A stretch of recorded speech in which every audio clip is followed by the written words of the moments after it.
for the doorknob. The eyes went shut again. Scrooge shrieked. I'm going to put RT's next The to you. door knocker was once more an ordinary one. But he put his hand upon the key that he had relinquished, turned it sturdily, walked in and lighted his candle. He fastened the door, triple-locked it, walked across the hall and up the stairs slowly, trimming his candle as he went. Up Scrooge went. Darkness is cheap. Scrooge liked that. But before he shut his heavy door, he walked through the rooms to see that all was right. He had just enough recollection of the face to desire to do that. Quite satisfied, he closed the door, locked himself in. Thus secured against surprise, he took off his cravat, put on his dressing gown and nightcap.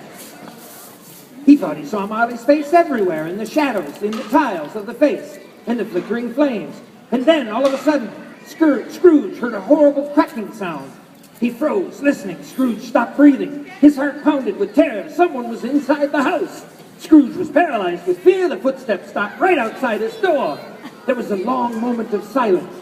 This is your part. There was a long moment of silence.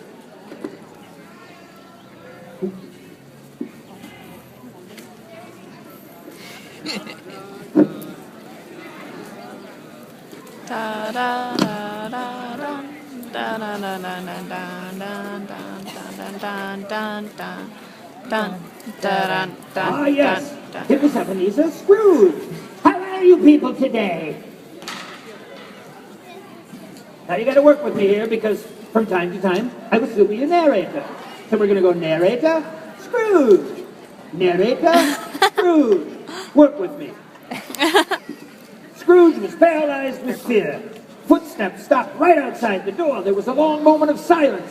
A glowing, ghostly apparition sailed straight through the closed door. Sailed, my good man, sailed.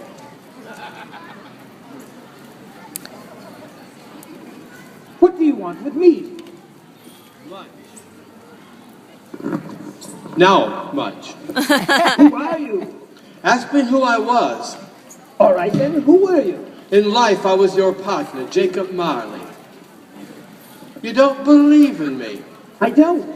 What evidence would you have of my reality beyond that of your symptom? Well, I don't know.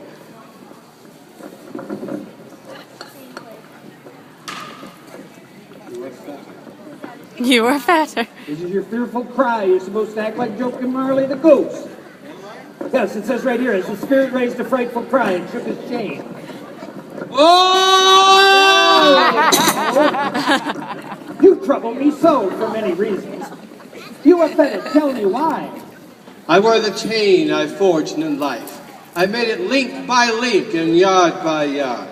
I girded it of my own free will, and of my own free will I wore it. Is its pattern strange to you? Or would you know the weight length of the strong coil you bear yourself? Jacob, oh Jacob Marley, you once were my friend. I have no comfort to give. But you were always a good man of business, Jacob. I suffer most. Hear me, my time is nearly gone. I will. I am here tonight to warn you that you have yet a chance of hope of escaping my fate, Ebenezer.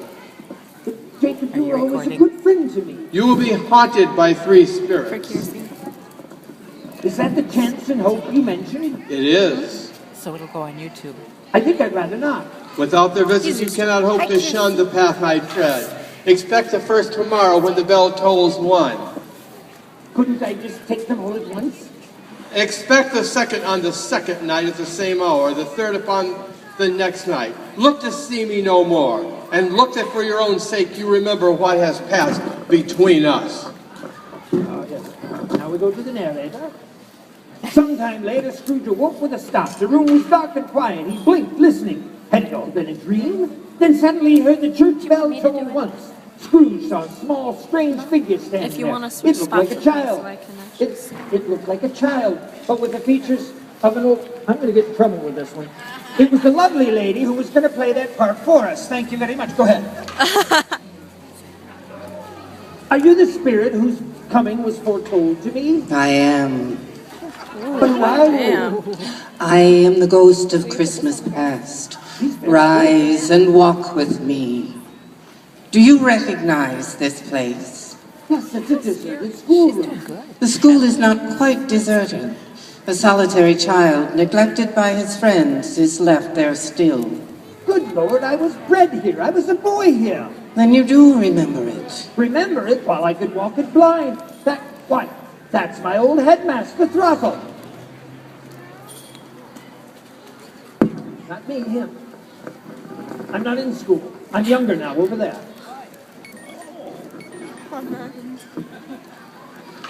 Ebenezer, don't waste your time looking out that window.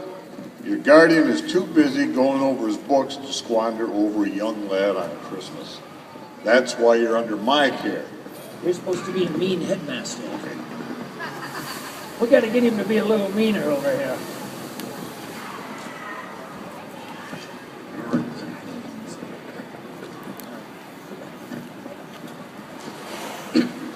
Yes, sir. Of course, sir. Let's review your lessons.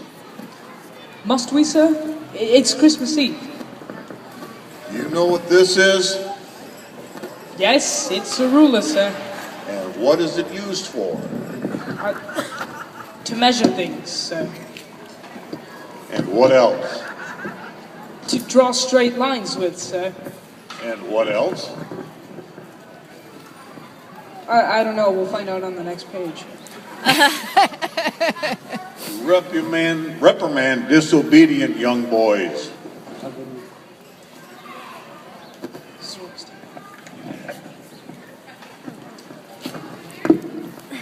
Strange to have forgotten it for so many years.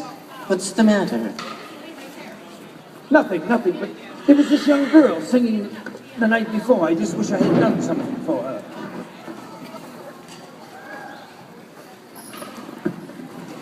Spirit, remove me from this place. I told you these were shadows of the things that have been, that they are what they are.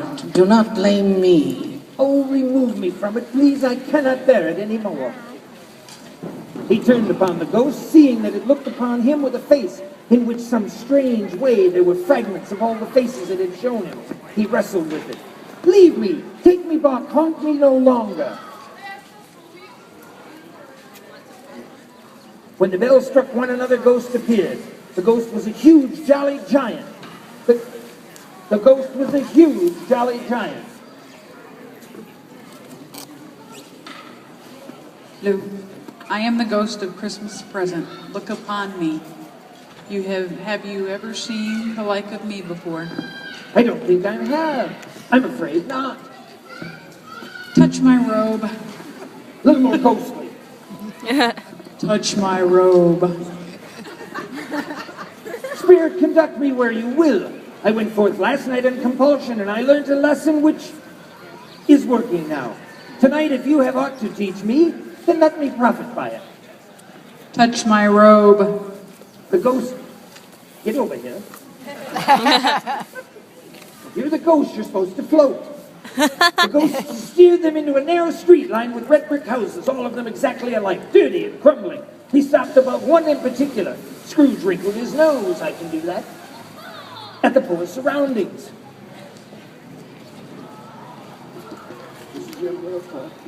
This is your loyal clerk. Can't afford for his meager 15 bob a week. This must be Bob Cratchit's house. The ghost took him inside so they could see the cramped rooms where the large Cratchit family was gathered, preparing for Christmas dinner.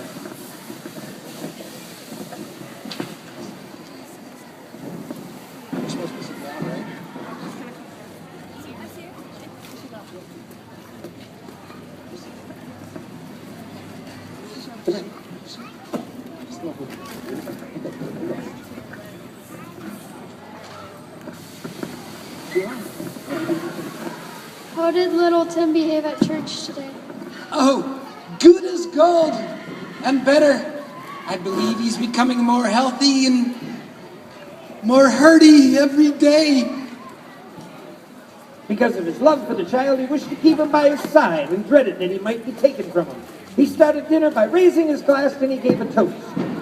Mr. Scrooge, I'll give you Mr. Scrooge, the founder of the feast. The founder of the feast, indeed. I wish I had him here. I'd give him a piece of my mind to feast upon, and I hope he have a good appetite for it. Very good, very good. My dear, it's Christmas Day.